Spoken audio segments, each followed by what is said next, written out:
welcome back to Let's Talk Santan. I'm Jackie from Rising Santan.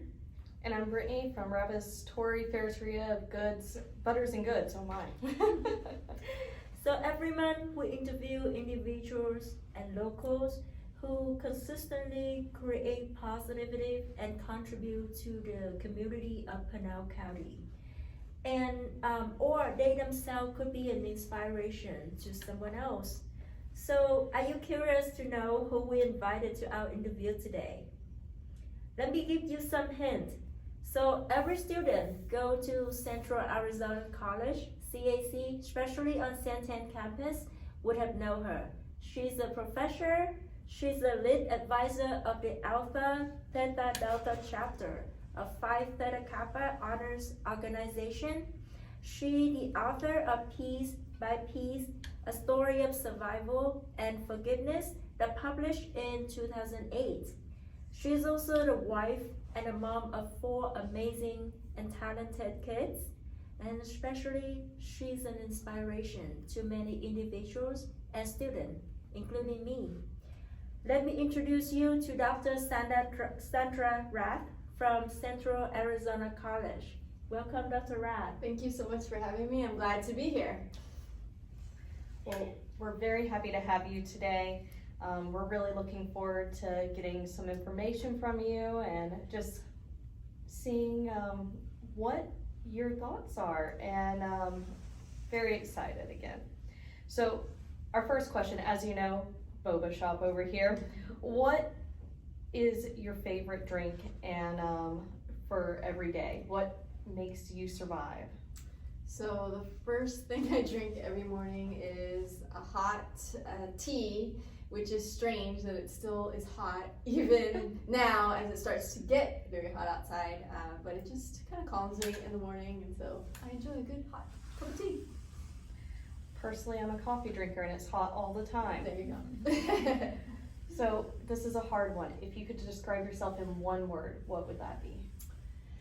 I think that I was going back and forth thinking about this question, and my husband, I asked him, like, what do you think it is? And he says, goofy. I was like, well, that's not how I want to describe myself. So I think for me, the word that describes me is empathetic. I think that, as a person who can just try to understand or imagine what other people have gone through is something that I've always been good at, and it just kind of embodies who I am. Being that empath can be hard, and so there's not everyone that can do that. So what was it that drove you to this career of being into communications and a professor of communications?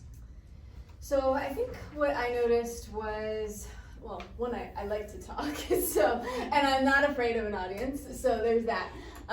But I just noticed there's a lot of conflict, and one of the things that I don't like conflict. I will avoid conflict at all costs, and as a result of that, I think that makes me want to get into it, because I've always been a mediator. I always want to fix it, like, okay, you're not hearing each other correctly. And so even as a child, I'd get in the middle of my siblings or my parents if they were fighting or something along those lines and say, but you guys are saying the same thing, you're just not listening to one another. So it really came down to just being able to listen, and I don't think we're very good at it as a society, and I know that I am not always the best at that. So it was something that I thought, we all can use some practical skills and learn and improve our communication, and every time I'm teaching, I'm learning at the same time, or I'm reminding myself, ooh, something I gotta do too. So it's just something that we use all the time, and I just love it. I just want to get in it and fix it. And I feel we really struggle with that sometimes as a community and as a society. So more power to being able to teach that generation of students that are going to be going into employment, going into teaching other people, and that's something you do every day, communicate. Mm-hmm. What would be your biggest takeaway for having students learn communication? Honestly, I think it comes down to really listening to one another's stories.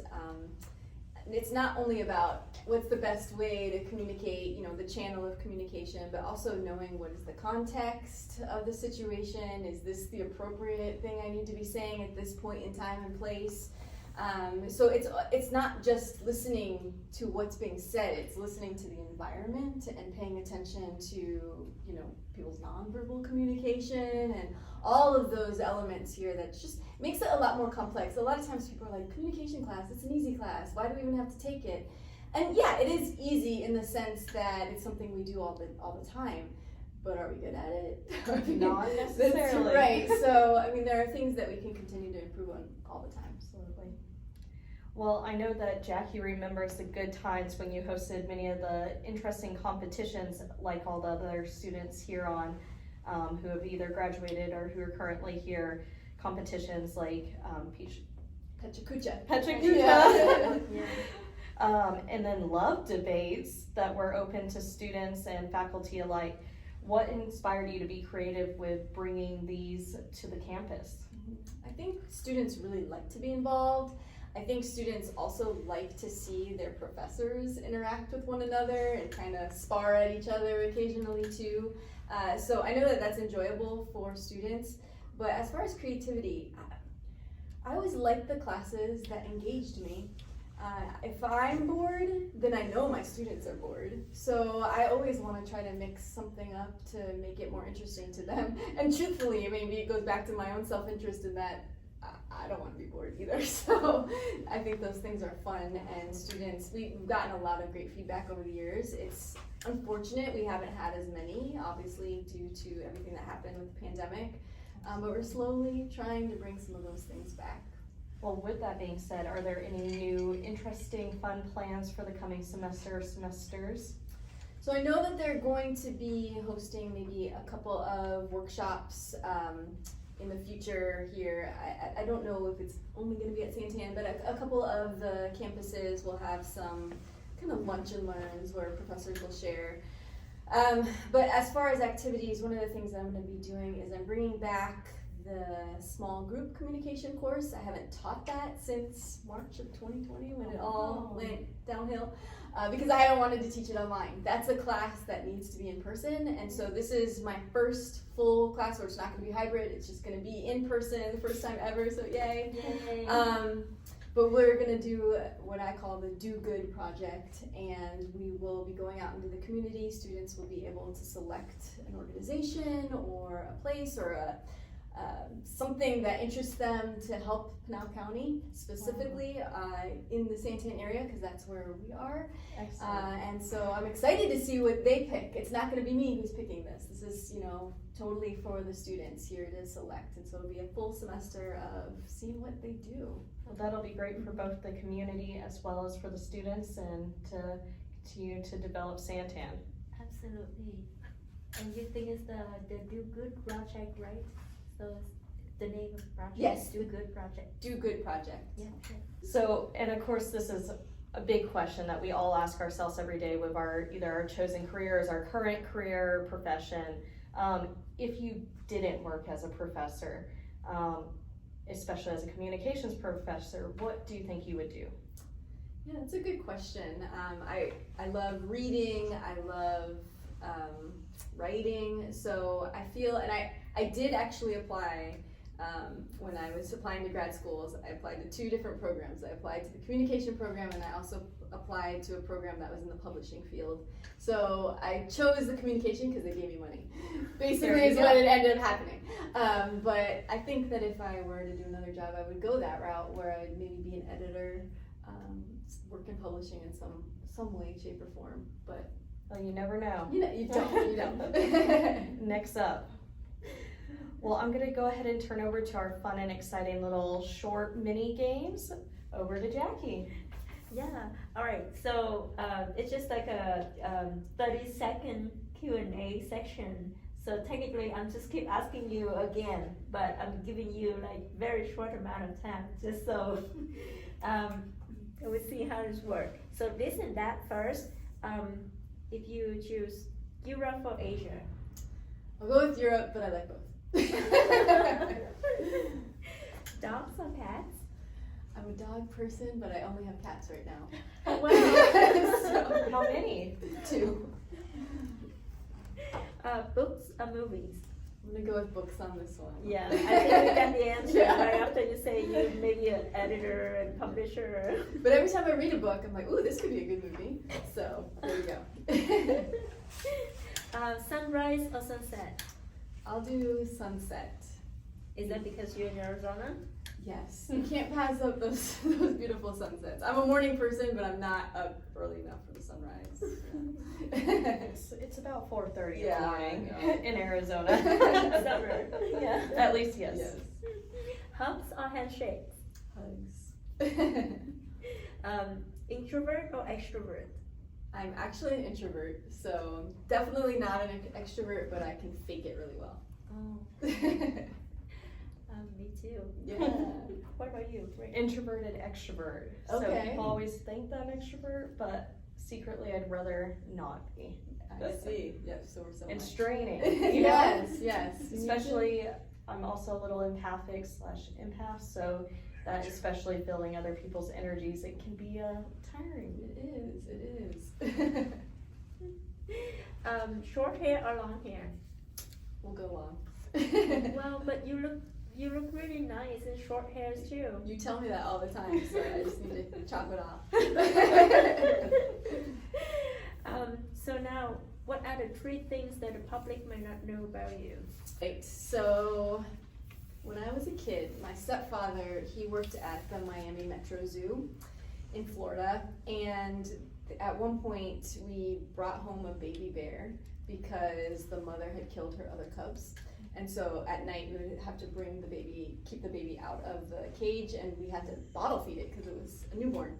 So we had a bear living with us for like a month, and we would walk the bear on a leash outside, and people would be like, "What kind of dog is that?" So we were like, "It was a bear."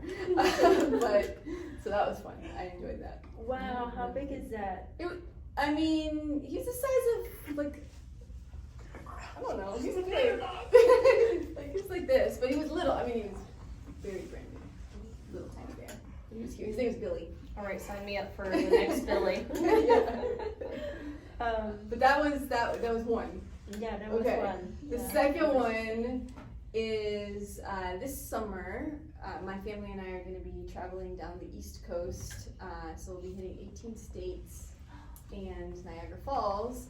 And that at the end of the summer, we'll have traveled in the last 3 summers to all 48 states. Wow. So yeah, so I'm excited about that. That's one thing. My kids are not as excited. It's a road trip. They're like, oh my god. But I think it's too cool. I mean, I feel like that's a badge of honor to say that you can go to 48 states. So, but that's what I use all my extra teaching. I teach extra classes to pay for these trips because it's not cheap. No. And then the third one, I was trying to think of the third one. I don't know, but my husband and I met because I was singing, and he came to introduce himself after I was done on stage, and so that's how I met him, because he was like, "Hey, I want to meet you." Now, So was it that's cool. karaoke? It wasn't karaoke. It wasn't. But I don't sing on stage anymore. Wow. So are you gonna sing by end of the interview? For us? I haven't prepared that. I don't really want to hear it. We'll do a karaoke night. Okay, yes, that'll do. I'll jump in on that for sure. So, if you meet yourself in the next 5 years, what are you gonna ask yourself? Have you survived having children in college? Like, that's scary, and they're about to leave me. So that's one. Yeah, I think. It's a big next step. Yes. Well, maybe they won't go too far. No, they will. I My have oldest, that feeling. I have my that oldest is feeling. like, I'm leaving. So Oh. that's okay though. That's okay. It's part of growing up, I guess. Yep, Yeah, I think so. experiencing life. Mm-hmm. For sure. Well, we did hear that even though it's going to be a little difficult moving, having your children start to move out on you, that there's some really big award items while raising your children that you've achieved. And so that has been in 2023, both for Phi Theta Kappa as well as for CAC's Alpha Theta Delta chapter. That you've been awarded the 2023 Faculty Service Award, which is big because that's over all the different campuses. That also the 2023 International Chapter Advisor Team Award for the Phi Theta Kappa Society. And then the 2023 Arizona Region Distinguished Advisor for both Phi Theta Kappa with the Alpha Theta Delta chapter. Mouthful there. Woohoo! Thank you. So very happy for you. Congratulations. Congratulations. And not many people can say that again while, you know, carrying your course load, those extra classes to pay for vacation and raising a family. So very, very big congratulations to you. Appreciate it. And that obviously shows how big of a important member you are to the society and to Santan Valley in general. Love it. So obviously I'm sure there's been some ups and downs for both getting to where you are. How have you overcome and handled these challenges, or what's your biggest takeaway from moving forward? Yeah, I think, I mean, as in any field, you're going to experience challenges either with people or just changes that happen, or a global pandemic, Yes. for instance. And I think the way I bounce back is through humor. Honestly, I laugh a lot and I laugh at myself a lot. I don't take myself too seriously because I shouldn't. I found it. So I think that's one way that I get through a lot of the challenges, just in life and in career in general. And then going back to, just being creative and trying to think outside the box too, just to make life fun in different ways too, is another way that I handle some of those challenges. Sometimes it works, sometimes I gotta have a cry. It's okay too, but for the most part, I think that tends to work for me. That's interesting to know, because to know you as a professor in class, we look at you, of course, in a very different way. So it's good to have when you on the interview, where people see you in different aspects in your life as well. And so you did mention a lot of things changing after the COVID-19, after the pandemic as well. And as the virtual world has becoming more and more virtual, like you have online classes, I know that you try to bring back to the in-person classroom as well, but it's really challenging to communicate with people in real life right now. For example, Gen Z, they communicate in a very different way that might not make sense to any of the people in our generation. And not mentioning that we live in the era that AI has become more and more popular, more and more like a popular challenge on aspects of life, especially education. And as a communication professor, how would you prepare for those challenges in your? To kind of go back to my other answer, being an empath helps with speaking to Gen Z, because what I've noticed, and I have my own children who are Gen Z, but what I've noticed is there's just a lot of anxiety around communication, just in communicating with people one-on-one. And not speaking for everyone, but there is quite a few, and I notice, like, when I break it down, I think some people get so offended, like these generations, and it's like, well, no, they're just struggling because they've lived online for a lot of it that I didn't do when I was young. So just kind of understanding that perspective and recognizing that that's where they're coming from has helped me as a comm professor, kind of help bring them out of their shell a little bit. I've noticed when I came back after the pandemic, it was difficult in that students were not talking. They were just, honestly, I was like, are you there? Hello. But as we've kind of gone through the semesters, I realized that was just, they were afraid, so we just kind of worked through that. But as far as AI, I was actually just listening to something on the radio about this today, and just thinking, okay, again, outside the box, how can you use this? It's there, it's present. Do I love that people maybe can use this to cheat? No, I don't, but can I use this in a way to help students?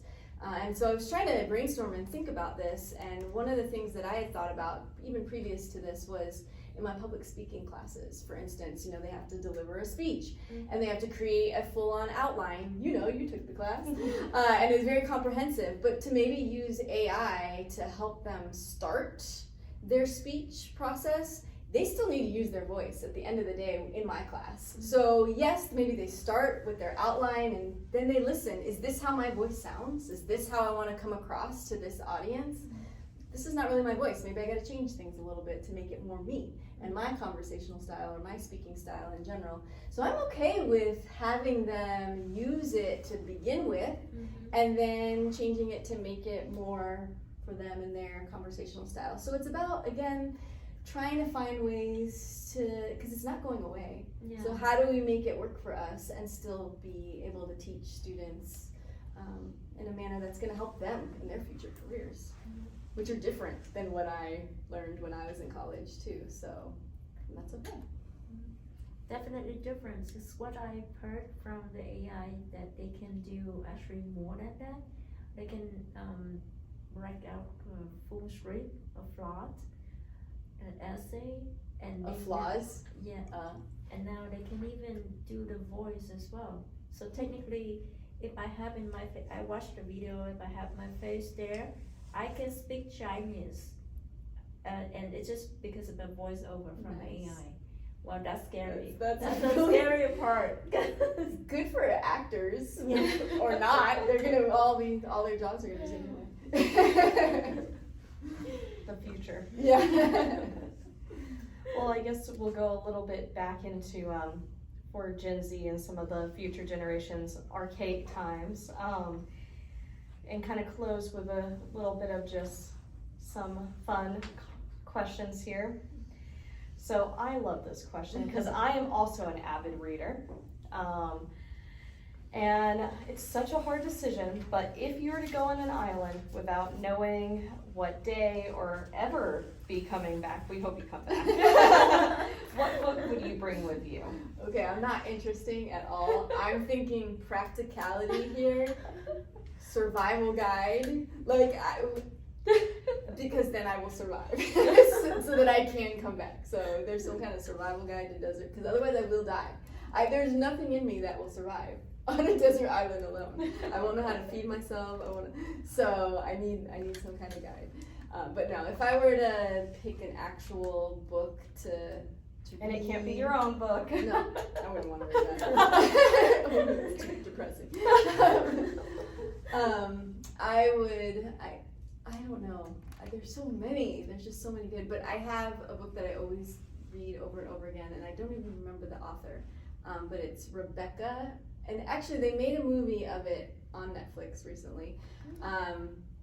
But it's just a childhood book that I've always read and always found intriguing, and I can read it over and over again. So I think that would be one that's just kind of like a comfort book. And if you're stranded on an island or there for a little bit of time, you want something that you'll enjoy and that's comforting. Mm-hmm. Absolutely. We'll send you with two then. Okay, thank you. So I live. That's nice.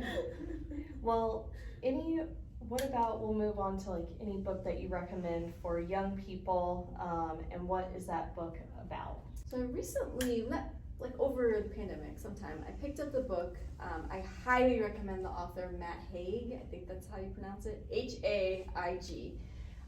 Everything I've read from him, I love. But one of the books was The Midnight Library.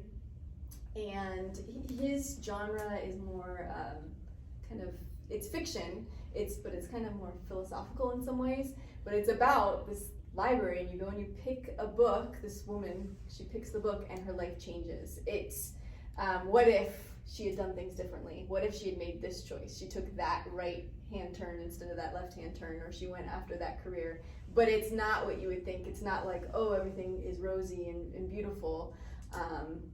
Each of those choices kind of take you down this other path, and it's just really well written and intriguing, and it just makes you think about life in general and the many choices we make on a daily basis. So I recommend that one. Interesting. I'll check it out. Yeah. No, I have two now. the reason that we ask that questions because we try to encourage the reading among the youth as well. So that's why we want to know like a reading habit, and I think it makes a difference in particularly in my life. So I came from a non-reader. I didn't read anything when I grew up, especially magazines or anything. So I'm missing I don't have like a life full or rich childhood, and it was so hard, but I did have to practice so I can start reading, and going to school helped a lot, and then I definitely see how it changed my point of view, my life. It's not like right away changing, but for sure it's give you more thoughts. One of my students recently delivered a speech on reading, and it was a persuasive speech. He was basically saying, I want you all to read. Pick up a book a month or a week, I think is what his recommendation was. But one of the things that stuck with me that he said that I found really interesting was that people who have larger vocabularies are those who read, and it's not from just listening. It's not just from having conversations or someone telling you, it's actually reading the word on the page, that it sticks in your brain in a different manner. And I told my daughter, my oldest daughter, who is going to be 17 this week, and since then she loves to write, but she doesn't love reading. Since then, she's been going to the library, picking up books. I'm like, oh, that one fact did it? I mean, all these years I've been telling you to read, that one little fact did it. But she's like, I want a better vocabulary. So, yay. So, yeah, there you go. Read. It's good. That was a bad word. Like, it's good. See? You should read so you have better vocabulary. Well, I know I read to like my nieces and nephews and friends, kids, and they really enjoy it. And I can definitely tell like with children that the ones that are either read to or that start out reading young, that it really does help. So keep at it, and even if you're not young, read. And communicate. Yes, please. Well, thank you so much for your time. Thank you for having me. Yeah. It's my pleasure. Thank you again, and looking forward to maybe having you help with a future. Absolutely. Always willing to help. Well, thank you so much. We're so glad to finish another episode, another interview with Dr. Rath today. We're looking forward to seeing more people join. Please invite your friends and family, and love to hear what you've been doing week by week, and in any way that you've been supporting the community, or that you want to start supporting the community. And then also in July we start hosting not only monthly interviews, but also some of the like on-campus activities. So we're gonna actually meet in person for games and activities. So look out for that. Thank you. Thank you. Looking forward to seeing you online. Bye. Thank you, Dr. Rath. Thank you. Yes, thank you.